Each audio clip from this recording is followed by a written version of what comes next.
Yo mga kadayer, it's me, ABZ. Today's video mga kaday, we are going to talk about the 10 toxic people na kinahanglan nato likayan. Yes mga kaday, naagad tayo mga dapat likayan ng mga tao sa mutatong mga toxic.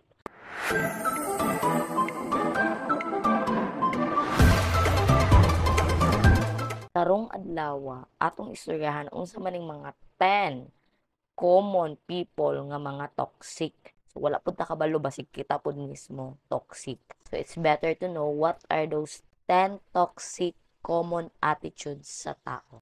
First, mangumusta lang pag naay kinahanglan. So, naka-experience mo na mga kadayers na kanang nakakay paryente, amigo, kaila, nga mo-chat lang sa imuha pag na sila'y kailangan.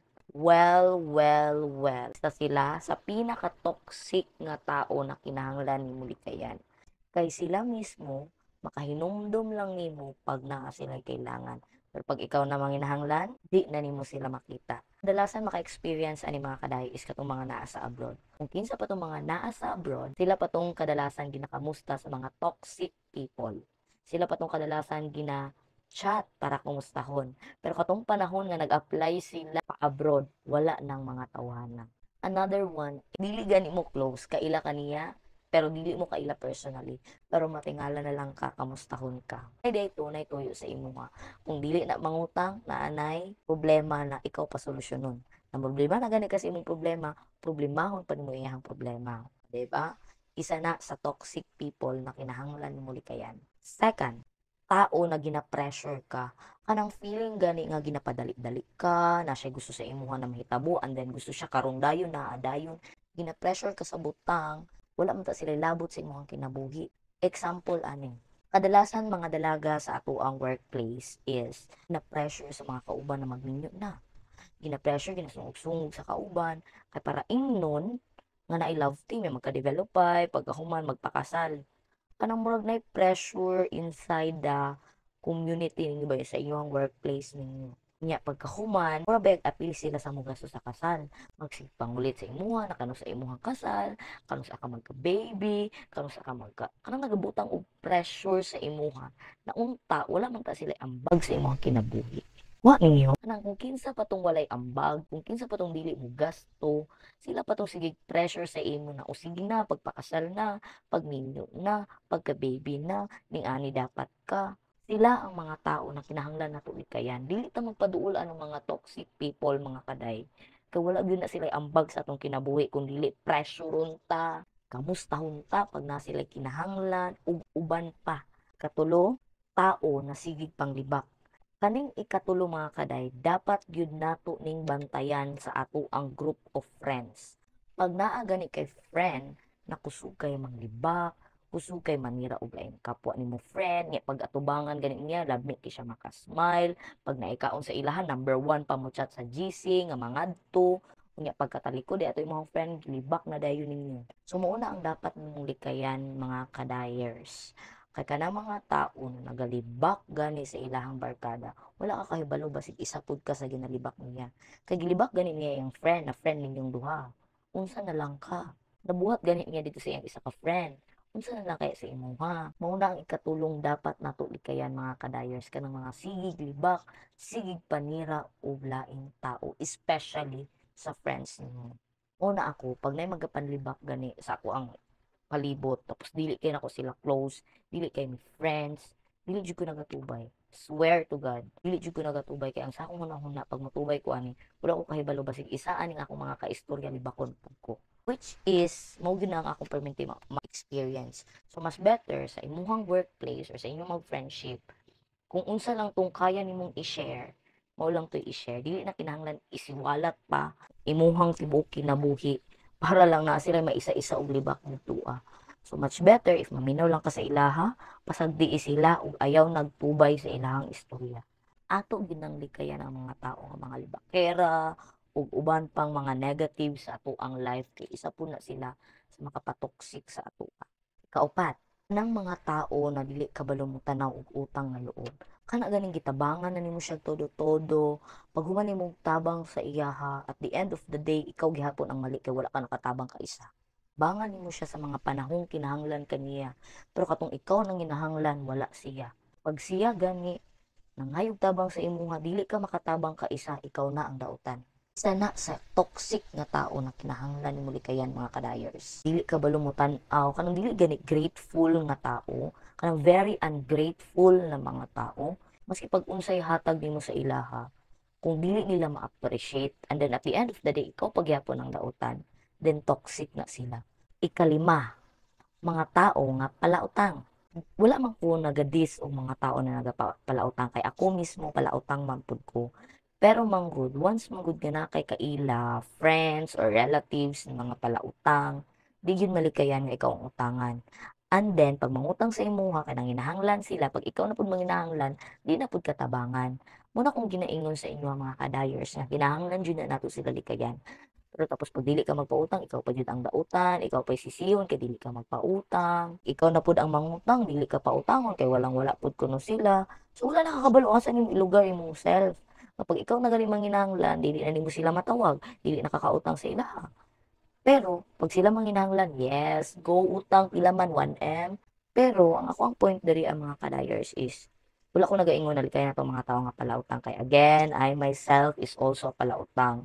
Pero ang ako alang manggod, dili ko ganahan sa mga tao, mga toxic na tao nga magsigig saan, mabayaran nila ilang utang, and then at the end of the day, dili sila kabayad, and then ikaw pa ang dautan kasi sigig pangulit nga bayaran nimo sila. Which is, it's very toxic. Sa panahon nga nanginahanglan sila na ata, pero sa panahon na nanginahanglan ta, asa sila.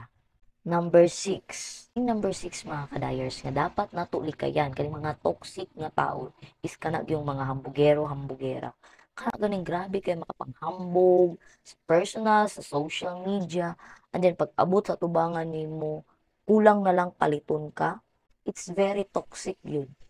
Friend lang mo kay tungod na kay kwarta, na kay kahambog or whatsoever, pero kung walang-wala ka, tubol ra gyud ka sa ilang pananaw. Number 7, mga tao nga imotera, imotero, problemado, tasan ang tibuok kalibutan. Kana ganing every time na magkita mo walay ihatag sa imo kung dili problema. Then problemahon pa nimo yang problema kay sige siya emote, nga mag-comfort pa ka sa iyaha. At the end of the day, imbis ang imuhang una-una is peaceful kay nagkita mo sa imong friend o kung kinsa man na, pero at the end of the day murag ikaw pa'y murag alsa na nimo pud ang iyahang kalibutan kay nagproblema pud ka sa iyahang problema. Kuha niyo mga kadayon nga kaning mga tawhanan ni dapat natulikayan is kanang mga tao nga problemado. What I'm trying to say diri mga kaday is ang akong gusto is peace of mind para sa kuha ug para sa imuha, na kung di mo gusto magproblema sa problema sa uban, ayaw alsaha ilang kalibutan. Chares. Binan ng mga tao, mga kaday or mga friends nato nga makahinumdum lang sa tuwa pag na sila'y problema. Ya pag abot dayon, mang shot dayon mo, ya pagkahuman maoy mauyan dayon ka. Nya magkaproblema na pud ka. Imbis na problema na mo daan, mas magproblema pa mo. Number 8 na kinahanglan nato likayan mga kaday is katong mga tao na sigig pang libre. Wala mo ko nagaingon diri kadayers nga dili ta moduo sa mga tao nga sigig pang libre kay lami man gyud ang libre. Ang ako lang gusto mahitabo diri is kana man mga tao na kusog kaayo mang libre, muna sila ang mga tao na kusog kaayo manumbat, which is isa po na sa toxic people na kinahanglan nato likayan. Syempre, friends mo, libre kaniya, sinatawagan kaniya, kalibrehon kaniya. Ang ending ana, mura pa kang nagkautang na loob sa iya ha. Dapat magtudyo ka karon diri kay libre bet ikaguan, libre bet ikaguan, atagan bet ikaguan. Pag ang ending ni mga kadayers, mura pa kag may utang kabubuton nga nagpakita ka sa iya ha. Nana siya ikasumbat sa imo ha. Ikaw pa'y mahulog nga dautan, kay nidawat ka sa iyang hinatag. Mabi na kadalasan ng atong problema mga Pinoy. O maski dili Pinoy, kita mga tao mismo. Mugi na kadalasan ng atong problema.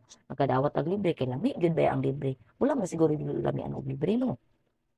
Pero kanang mga tao nga nang libre sa tua, wala ta kabalo sige nahuna-hunaan. Naara man na siya pag libre, naong kay libre, naong kay kaon, naong kay kwarta. Apil pud siya sa mga tao nga kinahanglan nato likayan. Wala ta kabalo sa gikan ang kwarta niya. Kana ako kaila mga kadayers. Dili siya mga libre, libre diri left and right na libre halos tibuok classroom librehon niya. Unya ni chat sa ako ang mother kay estudyante man to nako. Ni chat sa ako ang mother na iyang anak daw ginabully kay sige pang libre. So ang ending ato mura pag nadautan atong mga gipanglibre. Wala man ta sila sala, gilibre lang man sila sa iyang classmate kay katong din ang classmate. Dili pud siya gusto ma-outcast. So para dili siya ma-outcast, dili siya ma-OP, si siya panglibre. Unya nahulog na hinuon nga dautan na hinuon sa mga gipanglibre kay libre sila. So wala na ako nakuha ang point na nganong kinahanglan man ako ugnan iyang anak nga manglibre. Iyang anak man gusto manglibre. Number 9 nga toxic nga tao nga atong likayan, kinahanglan nato likayan is kanang mga tao nga mga maro, mga manlamang.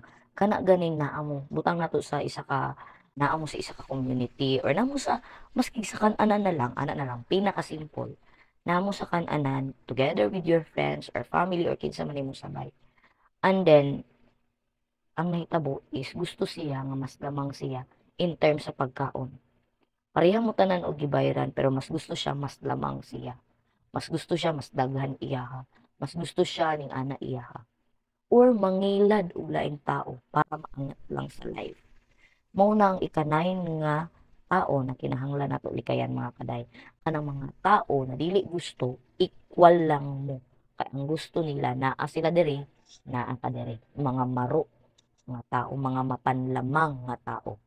Number 10, number 10 is kanang mga tao nga super dependent, magsalig lang, kumbaga walay kaugalingong pangwarta, magpabuhi lang sa imuha or whatsoever.